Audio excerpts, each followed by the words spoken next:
just to remind the Albanese government that the Australian people have absolutely had enough of this. They are saying stop NATO, stop ALBO, stop the supply of weapons, and the weapons stop, the war stops. It's very easy, very simple.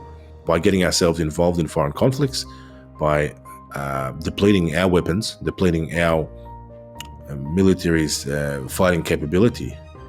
We've got another 100 Boxer fighting vehicles from Brisbane. They're going to be sent to Germany. Well, no, of course, we wouldn't need them, would we? We wouldn't need them, at least on paper, to show that we're strong, to deter a possible adversary. Germany needs them because Germany's depleted its own stocks by sending everything off to the Russian front via Zelensky. That is the predicament of the globalist powers around the world. They've bitten off more than they can chew, completely misunderestimated the resolve of the Russian people.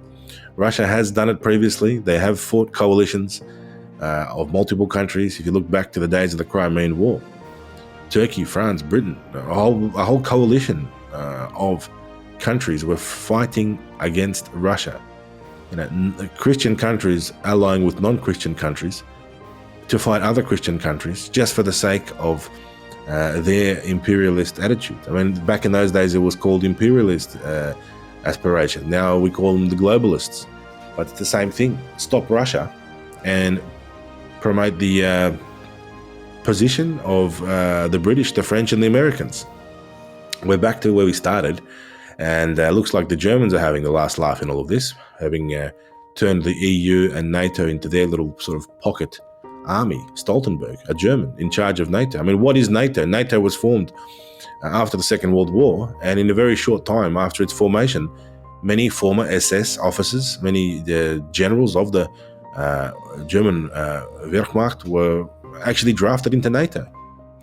So, in a way, the Nazi Germany's potential didn't go anywhere. It just transfigured into NATO, and there it is.